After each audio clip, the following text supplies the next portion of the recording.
Assalamualaikum dan hari ni saya nak tengoklah lukisan elektrik yang mana soalan ni untuk ulang kaji. Jadi untuk lukisan elektrik ni dia akan bagi satu plan lantai dan juga keterangan beserta alat kelengkapan yang perlu dilukis pada lokasi yang telah ditetapkan lah. Okay, contohnya pada sini daripada anjung, ruang tamu, ruang makan, bilik tidur utama, bilik air, satu, bilik tidur satu, bilik air dua, dan juga ruang dapur. Okey, alat tambah untuk setiap lokasi ataupun setiap tempat. Okey, boleh tengok kat sini, dekat anjung dia nak satu unit lampu panda floor bulat.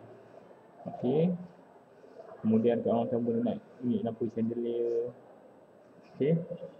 Jadi yang penting dekat sini lah. Kamu kena kenal pasti jenis-jenis simbol peralatan alat elektrik yang dikehendaki. Okey. Jadi kalau kamu boleh rujuk dalam buku teks. Okey. Yang ni dekat surat.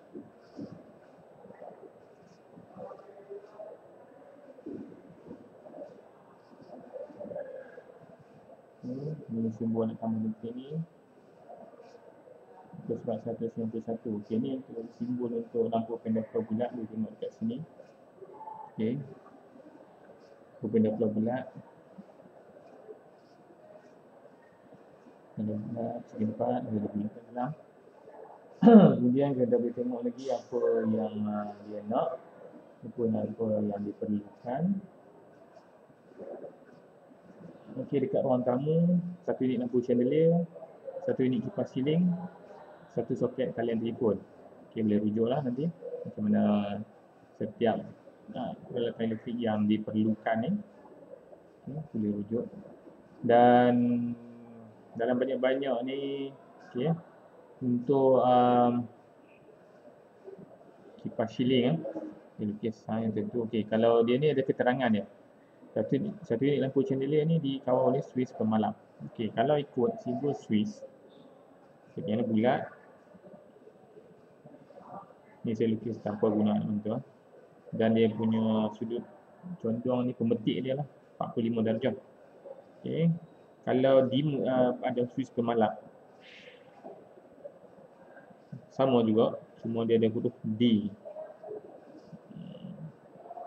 Kemudian kalau kat sini, kalau kat nombor 7, dia ada lagi satu Swiss 2 hala, benda yang sama, bulat Swiss dia bulat. Dan yang ni sudut hingga 45. Sudut 2 hala dia ada label nombor 2. Dia ada beza lah, Swiss biasa, Swiss malap dan juga Swiss 2 hala. Okay.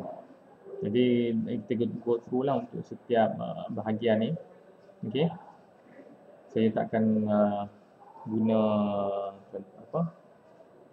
bantuan alat-alat template yang ni lah. Tapi dinasihatkan lah kalau untuk soalan ni, kalau kamu ada template macam ni, yang tu bantulah melukis segi 4 bulat dengan lebih elok lah kan. Okey. Contoh dekat anjung tadi dia nak satu unit lampu panda floor bulat. Okey, satu unit lampu panda floor bulat. Okey, contoh dia ada segi 4. Okey, saiz yang nak lukis ni mesti seragam lah kan. Okey. Pada mana-mana ruang pada anjung contoh saya lukis kat sini. Okey. Anjung kat kawasan ni. Jadi pada mana-mana ruang anjung ni mesti ada lampu panda floor bulat. Okey. Okey, satu lampu panda floor bulat. Swiss di ruang tamu. Okey, keterangan dah tengok. Swiss di ruang tamu. Di ruang tamu. Selalunya Swiss ni berada berdekatan lah dengan pintu. Tapi pastikanlah tak boleh berada Swiss tu belakang pintu. Kalau dalam pintu tu boleh lipat sampai ke dalam, tak boleh lah kan. Jadi untuk selamat. Tapi selalunya Swiss kita himpunkan berhampiran lah. Okey, semua. Okey, contohnya saya buat kat sini. Okey, satu lagi peraturan nak lukis Swiss. Macam tu. Peraturan dia, dinding Swiss bulat dan juga sudut 45. Dia punya tempat pemetik Swiss tu. Okey. Dinding dia tak menyentuh lah, tak rapat dengan dinding, ada ruang kosong sedikit. Mesti ada ruang kosong. kosong sedikit. Okey. Kemudian ke garis sambungkan, nanti kamu buat betul lah. Saya cuma tunjuk contoh. Ini contoh penyambungan. Penyambungan pendawaian dia adalah garis yang lurus. Okey, satu contoh. Ini adalah lampu pendapura bulat. Okey. Contoh lagi satu dekat ruang tamu, lampu chandelier. Lampu chandelier kita tunjuk. Lampu chandelier.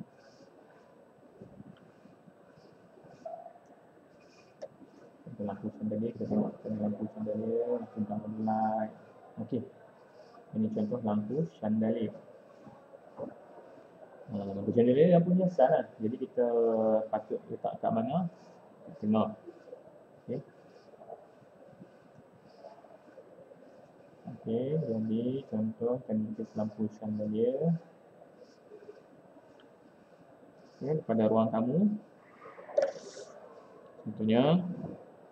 Okey, kita buatlah kat sini contohlah.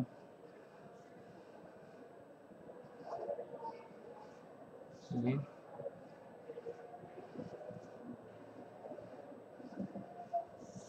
Okey. Kemudian dia punya bulat tu kan. Kalau nak guna template, bolehlah gunakan. Template tu yang sesuai. Okey. Kita dapat ada template sesuai lah.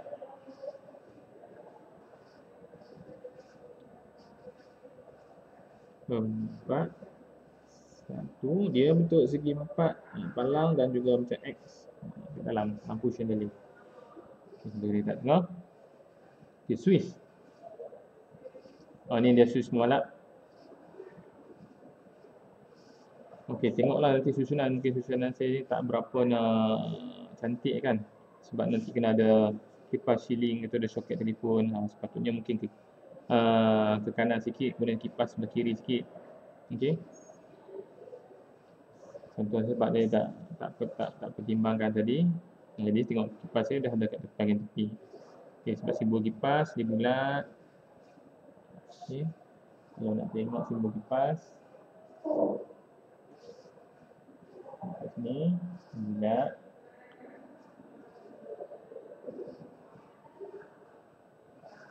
Mungkin simbol sikit tadi 5.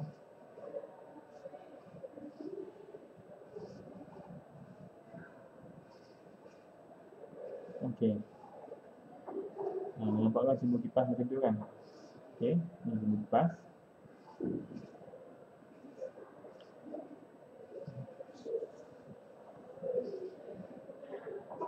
Okey, kalau tak ada pun semua boleh buat lah.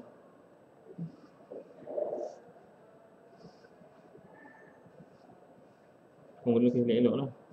Saya mungkin ni tak apa nak ikut spesifikasi yang betul. Jadi kadang-kadang dapat lah yang cantik. Okey.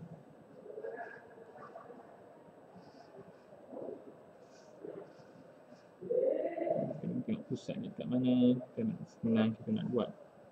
Okey. Contoh dia macam tu lah. Pas yang nak gelapkan. Betulnya sudah 30 je. Masih ada 4 lebih.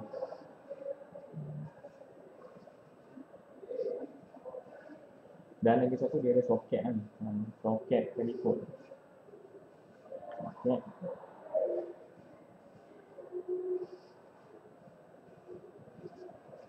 Dinding. Kita mungkin kena buat jam. Pantai sajian.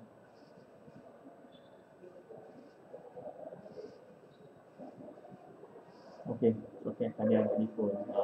Sini sikit 4 ni nak telefon. Soket telefon ni selalunya dekat tepi ya. Kita letak kat tepi dinding. Okey.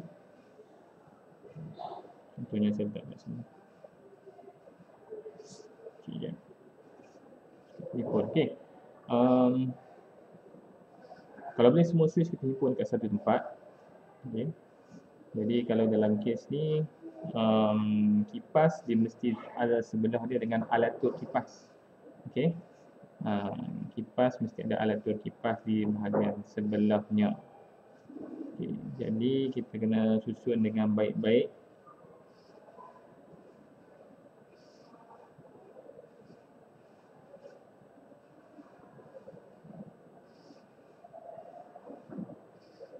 So, tengok dinding bulat ke kanan.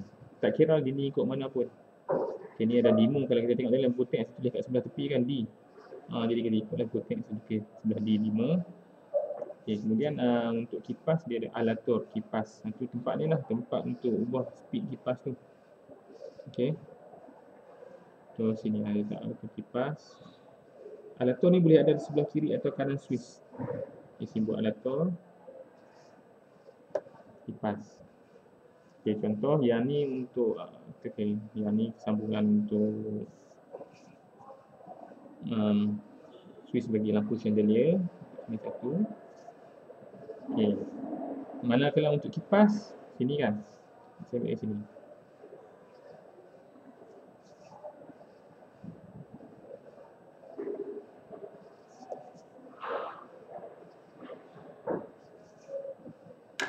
Okay.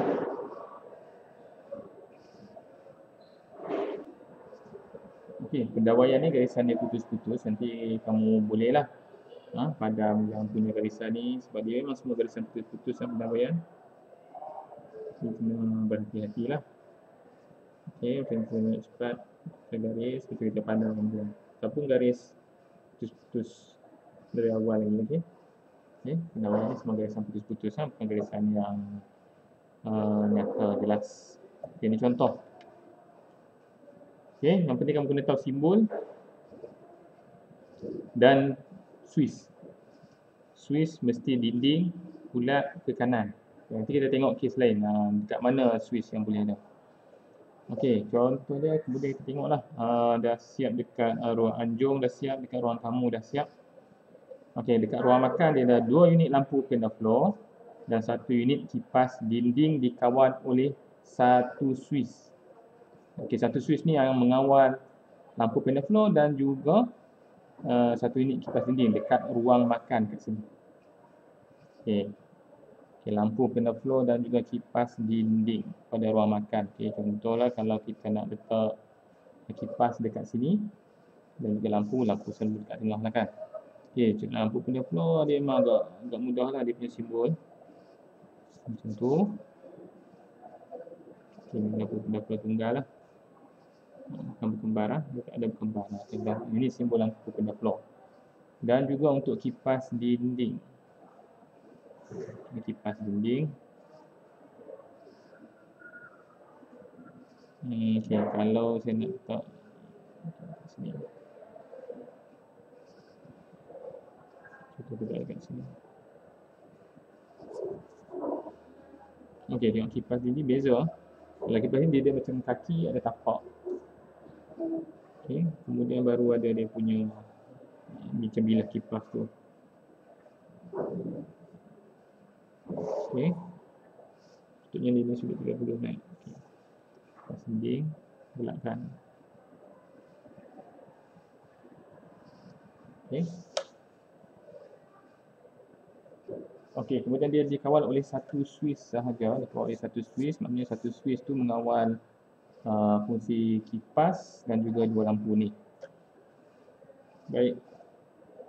Okay, kalau Swiss contoh kalau kita nak letakkan, sebab saya nak tunjuk contoh dekat kamu kan. Okay, contohnya saya letak Swiss kat sini. Tengok. Dinding. Kemudian Swiss bulat dan juga tempat pemetik dia. Condong ke kanan. Nampak perbezaannya? Okay, walau dari arah mana pun, dari arah mata kita, dinding, bulat, Swiss mesti ke kanan. Kalau saya pusing ni tunjuk, walaupun dinding ni ke sebelah sini, kalau kita pusing, masih lagi mesti ikut prosedur ataupun dia punya prosedur lah. Dinding, bulat, dia punya tempat memetik adalah ke arah kanan. Okay. Okay, kemudian saya nak buatlah pendawaian dia yang akan menyambung. Okay. Sebab dia dikawal oleh 1 Swiss jadi yang di sini kita cuba buat pecahan lah. Satu. Okay, yang ni kena berhati-hati lah. Macam sebab garisan putus-putus. Kena putus yang mesti bersambung. Okay, dia sambung, mesti sambung lah. Kat Sini, contoh dekat sini kan. Tak ada garisan, kita buka garisan.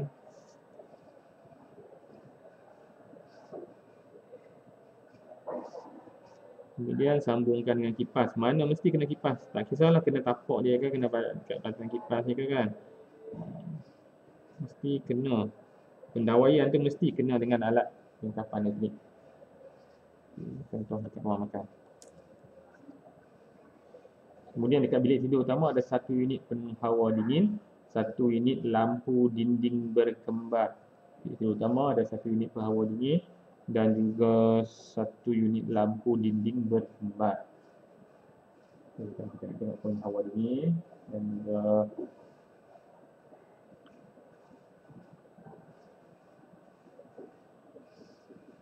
ni simbol AC, penghawa dingin AC dan lampu dinding berkembar.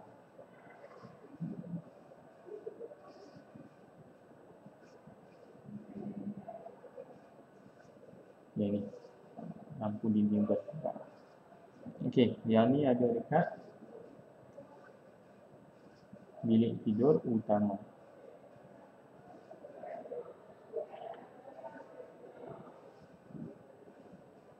Okey, bilik tidur utama, kita tengoklah. Okey, contohnya kita letak lampu dekat sini. Okey, kalau dinding, kalau dia dinding mesti ada macam kaki lah, macam ada garisan, tapak. Baru dia buat dia punya alat dia. Okey. Kembar, dia ada dua bulat. Saya nak cepatkan, saya buat lah. Okey. Lebih kita guna template lah. Dan juga penghawa dingin AC. Macam tu nak letak kat sini. Okey, boleh tengok. Kalau saya letak dekat ujung,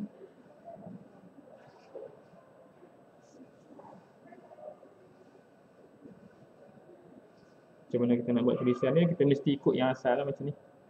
Okey, dia condong pun ikut sini juga. Tulisan ni pun mesti AC. AC. Walaupun dekat dinding kan, kita tengok yang asal. Macam kita ambil ni, kita pusing letak sini lah. Okey, yang aircon tak payah ada switch.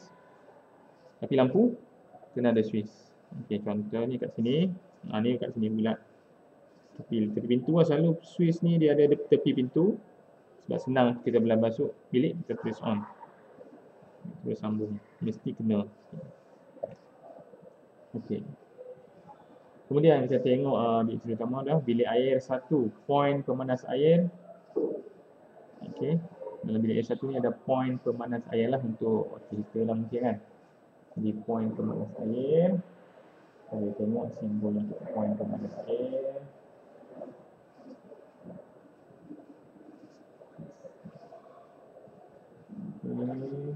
Okey. Ini simbol point pemanas air.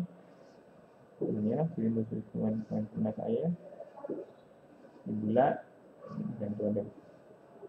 Okey. Ini saya savekan masa, saya takkan buat elok lah kan. Buat sekadar yang mampu je lah. Boleh letak kat mana point pemanas air.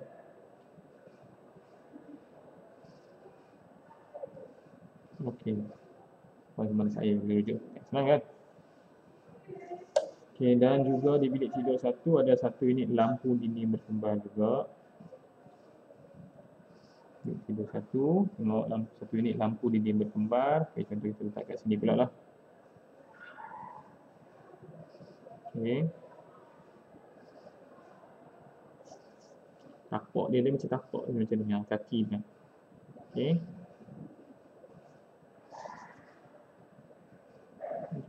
Ini saya lebih besar sikit. Ini kecil je. Sebenarnya saiz dia mesti seragam lah. Kalau yang ni besar ni, mesti kena besar yang sama juga. Tapi sebentar saya nak tunjuk besar sikit. Okey, contoh Swiss. Selalu kita letak tepi pintu lah. Jangan letak belakang pintu, tepi-tepi pintu masuk bilik kan. Okay, kita letak Swiss. Ini contoh yang baik juga. Dinding bulat Swiss ke kanan. Ke kanan dia sebelah sini. Okey. Kemudian kita buat dia punya pendawaian.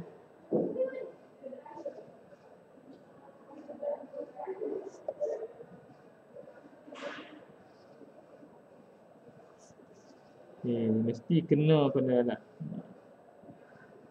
Baru dia bersambung. Okey.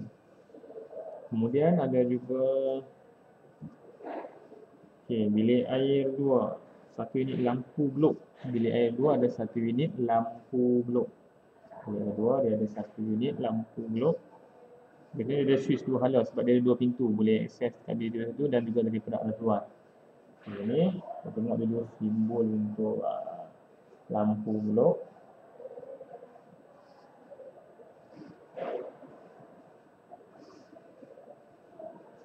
Lepas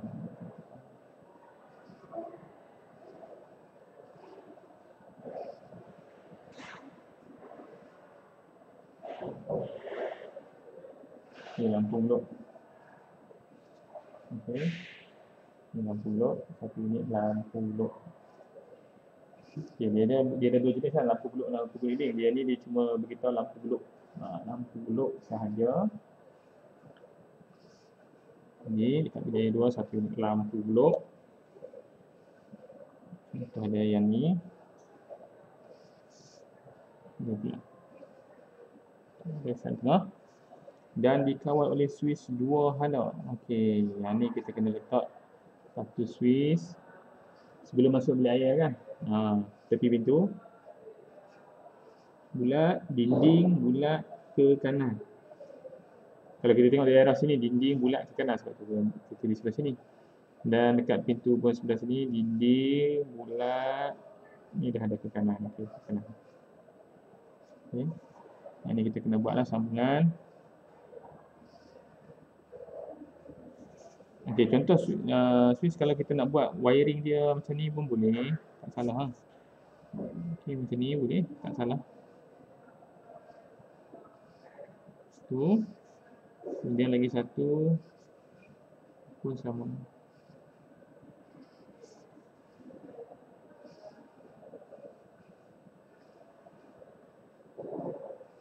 Pun lagi satu saya nak buat macam ni lah. Duduk sini satu.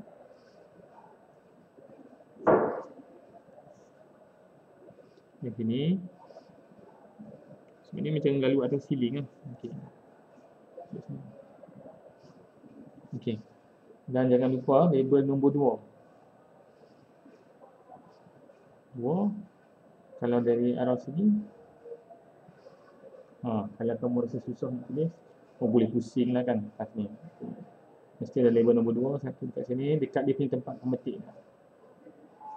Okey, dan last sekali dekat ruang dapur dia ada satu unit lampu penda flow dan juga satu unit kipas exhaust. Okey, ruang dapur satu unit lampu penda flow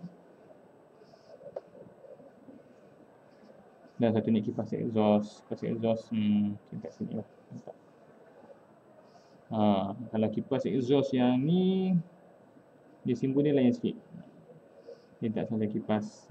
Dia macam simbol biohazard. Biohazard yang hazardous yang ni.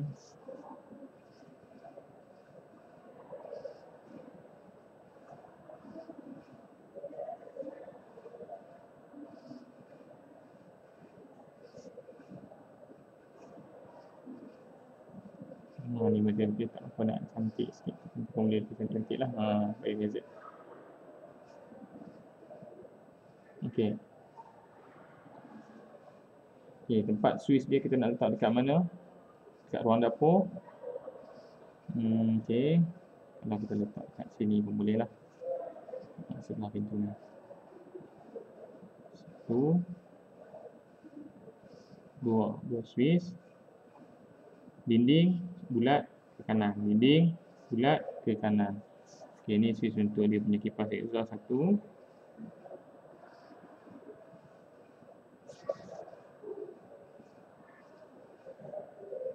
Dan satu lagi.